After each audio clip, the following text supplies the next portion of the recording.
تو فرمایا یہ جو ان کے اندر، ان کے عمل کے اندر جو گراوٹ پیدا ہوئی ہے کہ حال یہ ہے کہ انہیں کتاب اللہ کی طرف بلایا جاتا ہے اور یہ اس سے اعراض کر رہے ہیں، تو اس کی وجہ کیا ہے؟ ذالک بانہم قالوا لن تمسنا النار الا ایاما معدودات، یہ اس وجہ سے ہوا ہے کہ انہوں نے یہ عقیدہ گھڑ لیا ہے، بد گھڑت خیال جو ہے اپنے دل میں بٹھا لیا ہے کہ ہمیں تو آگ چھو ہی نہیں سکتی مگر گنتی کے چند دن۔ وغرہم فی دینہم ما کانوا یفترون، اور دھوکے میں ڈال دیا ہے انہیں ان کے دین کے معاملے میں اس شے نے جو انہوں نے خود گھڑی ہے۔ یہ بھی عام طور پر اجتماعی زندگی کے اندر بڑے بڑے اس کے مظاہر سمجھ میں آتے ہیں۔ ایک آدمی ایک جھوٹ بولتا ہے مصلحتاً، وہ جھوٹ بولتے بولتے بولتے بولتے ایک وقت آتا ہے کہ وہ واقعی اس پہ یقین کرنے لگتا ہے کہ یہ حقیقت ہے، حالانکہ آغاز میں اس نے اسے گھڑا تھا، جھوٹ بولا تھا، یہ جانتے ہوئے کہ میں جھوٹ بول رہا ہوں، لیکن ایک مصلحت ہے، اس مصلحت کی وجہ سے میں جھوٹ بول رہا ہوں، لیکن پھر بولتے بولتے بولتے بولتے اس جھوٹ کی تکرار کرتے کرتے وہ خود بھی اس مغالطے میں مبتلا ہو جاتا ہے کہ یہ بات سچ ہے۔ تو غرہم فی دینہم ما کانوا یفترون، یہ عقیدہ انہوں نے گھڑ لیا تھا، یہ ان کا افطرا تھا، یہ ان کی بن گھڑت بات تھی، لیکن یہ کہ اس کے بعد وہ ان کے اعصاب پر اس طرح مسلط ہو گئی ہے کہ اس نے انہیں دین کے معاملے میں سخت دھوکے میں ڈال دیا ہے۔ فکیف اذا جمعناہم لیوم لا ریب فیہ، اب یہ جو ہے سوالیہ نشان، کیفا کیا ہوگا اس دن، اب اس کیا ہوگا اس انداز میں، اس اسلوب کے اندر قیامت مضمر ہے، کیا ہوگا اس دن جب کہ ہم جمع کریں گے ان سب کو، اس دن کے جس دن کے آنے میں کوئی شک نہیں ہے۔ فَكَيْفَ إِذَا جَمَعْنَاهُمْ لِيَوْمٍ لَا رَيْبَ فِيهِ وَوُفِّيَتْ كُلُّ نَفْسٍ مَا كَسَبَتْ، اور ہر نفس کو، ہر جان کو پورا پورا دے دیا جائے گا جو کچھ کہ اس نے کمایا ہوگا۔ یہ وفا یوفی، اوفا یوفی، وفا یفی، یہ جو ہے جس کا ان الفاظ کا جو ہے بڑا غلط استعمال کیا ہے قادیانیوں نے کہ ہم وفات کے ایک ہی معنی جانتے ہیں، کسی آدمی کا مر جانا، لیکن یہ کہ عربی زبان میں اور اردو میں بھی وعدہ وفا کرنا، اب اس میں موت کا سوال تو نہیں ہے، پورا کرنا ہے، وعدہ پورا کرنا، وعدہ وفا کیا، تو اس میں جو ہے وفا یفی، اوفا یوفی، وفا یوفی، توفا یا توفی، یہ زمین و آسمان کا فرق ہے۔ استوفا یا استوفی، یہ مختلف ابواب سے جب یہ مادہ آتا ہے اور اس کے مصدر بنتے ہیں تو زمین و آسمان کا فرق ہو جاتا ہے۔ وفا یوفی کسی کو پورا پورا دے دینا، توفا یا توفا پورا پورا لے لینا، اب یہ دینا کہاں دینا کہاں لینا، وفا یوفی، اوفا یوفی کے معنی بھی وہی ہیں، پورا پورا دینا، اور وفا یوفی میں اور تاکید ہے، بھرپور طریقے پر اس کا رتی رتی ماشا ماشا حساب بے باک کرنا، پورا پورا دے دینا،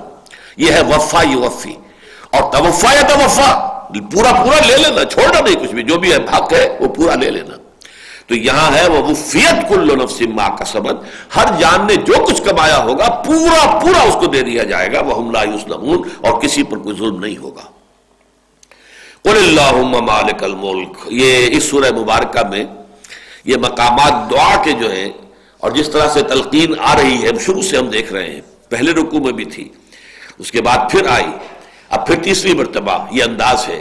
قُلِ اللَّهُمَّ مَالِكَ الْمُلْكِ۔ اس میں جو ایک تفویض الامر الی اللہ کی کیفیت آتی ہے، اس کائنات میں جو کچھ ہو رہا ہے وہ اللہ کے اذن سے، اس کے حکم سے، اس کی مشیت سے، اس کی ایک تدبیر ہے۔ اس میں جو تھوڑا سا انسان کو اپنی کم فہمی کی وجہ سے مغالطہ ہو جاتا ہے، وہ بھی دیکھیے وہی وہ جو تلوار کی دھار سے تیز اور بال سے زیادہ باریک، ایک طرف یہ بات ہے کہ پتہ تک نہیں ہل سکتا جب تک کہ اذن رب نہ ہو، ہم کچھ کر ہی نہیں سکتے جب تک کہ اللہ نہ چاہے۔ دوسری طرف یہ کہ ہم مختار ہیں، ہمیں اختیار ہے، ہمیں چوائس دیا گیا ہے، اسی لیے ہم اللہ کے ہاں مکلف ہیں، جواب دہ ہیں، مسئول ہیں، اکاؤنٹیبل ہیں۔ اب یہ دونوں انتہا ہیں، جبر اور قدر۔ اگر اللہ ہر شے پر غالب ہے، محیط ہے، کوئی شے اس کی مرضی کے بغیر، اس کے اذن کے بغیر حرکت تک نہیں کر سکتی، تو گویا کہ ایک طرح کا جبر کی کیفیت سامنے آ جاتی ہے۔ اور یہ کہ ہم مختار ہیں، اما شاکرم و اما کفورا، چاہے تو شکر گزار بنے، چاہے ناشکرے بن جائے۔ فمن شاء فلیؤمن ومن شاء فلیکفر، جو چاہے وہ ایمان لے آئے، جو چاہے کفر کرے، اب ہمارا اختیار ہے۔ تو جبر و قدر کی پوری بحث اس میں بھی یہ ہے کہ در حقیقت اللہ کی وہ عظمت اتنی ہے، وہ اپنی تدبیر امر کر رہا ہے، لیکن اس کے نیچے تمہارا جو ہے معاملہ، آٹونومی تمہاری بھی موجود ہے۔ تم جو کچھ کرتے ہو اپنی مرضی سے کرتے ہو، اپنے اختیار کو استعمال کرتے ہوئے کرتے ہو، لیکن اللہ اس کو اپنی جو بڑی اسکیم ہے اس کے اندر ایسا فٹ کرتا ہے کہ معلوم ہوتا ہے کہ گویا کہ یہ اس کے حکم سے ہوا ہے، یہ اس کی مشیت کے تحت ہوا ہے، اور اس سے اللہ تعالیٰ کی کوئی بہت بڑی حکمت پوری ہو گئی ہے۔ اگرچہ وہ کام آپ نے کیا ہے، آپ کا اپنا ارادہ تھا، چوائس آپ کا تھا، جس کے لیے آپ اللہ تعالیٰ کے ہاں جواب دہ ہیں، چاہے آپ کو بدلہ ملے گا اور چاہے آپ کو سزا ملے گی، اس لیے کہ اس کے لیے ارادہ آپ کا تھا، لیکن یہ کہ اللہ تعالیٰ اسے فٹ کر لیتا ہے اپنی وہ جو بالا تر ایک سکیم ہے، یدبر الامر من السماء الى الارض، وہ جو تدبیر امر ہو رہی ہے آسمان سے زمین کی طرف، اس پوری کائناتی کاسمولوجیکل جو یہ کنگڈم ہے اللہ کی، دائی کنگڈم کم، اس میں جو بھی ہو رہا ہے تو وہ ساری چیزیں تدبیر خداوندی میں، واللہ غالب علی امرہ ولکن اکثر الناس لا یعلمون۔ اب ظاہر بات ہے کہ حضرت یوسف کے بھائیوں نے تو انہیں جو ہے وہ اندھے کنویں میں جھونک دیا تھا، اور سمجھتے تھے کہ مر جائے گا یا کوئی لے جائے گا اٹھا کر، تو کہیں بس ہماری سر سے ہی مصیبت ٹل جائے گی۔ اللہ نے اسی کو ذریعہ بنا دیا، مصر پہنچا دیا، ایک بڑے اونچے محل میں پہنچا دیا، پھر یہ کہ وہاں کے ایک بہت بڑے منصب پر پہنچا دیا۔ تو اللہ تعالیٰ کی اپنی تدبیر ہے، کرنے والوں نے جو کچھ کیا تھا وہ اس کے مسئول ہیں، وہ اس کے ذمہ دار ہیں، لیکن اللہ کی تدبیر میں وہی شے فٹ بیٹھ گئی ہے، اور اس نے جو اس میں اپنا جو بھی اس کا ارادہ تھا اس نے پورا کر لیا۔ یہ کیفیت جو ہے ان دو آیات کے اندر جو ہے اصل اس کا ایسنس ہے۔ قل اللہم مالک الملک، کہو اے اللہ جو تمام ملک کا مالک ہے، کائنات ارضی و سماوی کل کی کل اس کا مالک تو ہے۔ مالک بھی ہے، ملک بھی ہے، اور مالک اور ملک عربی زبان کے اعتبار سے ایک ہی لفظ ہے۔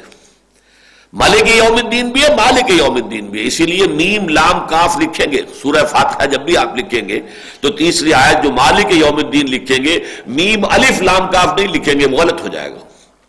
میم کھڑا زبر لام کاف، لکھنے میں میم اور لام اور کاف آئے گا، پڑھنے میں اگر کھڑا زبر ہے تو مالک ہو گیا، اور اگر پڑا زبر ہے تو ملک ہو گیا۔ مالک یوم الدین، ملک یوم الدین۔ تو قل اللہم مالک الملک تؤتی الملک من تشاء، تو دیتا ہے حکومت جس کو چاہے، تیرا اختیار ہوتا ہے۔ حالانکہ ظاہر بات ہے دنیا میں کھیل ہو رہا ہے، لوگ محنت کر رہے ہیں، شہزادے لڑ رہے ہیں، اورنگزیب کی جنگ ہو رہی ہے اپنے بھائیوں کے ساتھ، یہ سب اپنا جو ہے داؤ لگا رہے ہیں، لیکن یہ اللہ کا فیصلہ کچھ اور ہے، اور وہ فیصلہ جو ہے وہ اپنے اس فیصلے کے مطابق اس کا فیصلہ جو ہے اس روبے عمل آ جائے گا۔ تؤتی الملک من تشاء وتنزع الملک ممن تشاء، جس سے چاہتا ہے تو حکومت چھین لیتا ہے، سلب کر لیتا ہے۔ وتعز من تشاء وتذل من تشاء، اور جسے تو چاہتا ہے عزت دیتا ہے، اور جسے تو چاہتا ہے اسے کمزور اور ذلیل کر دیتا ہے۔ بیدک الخیر۔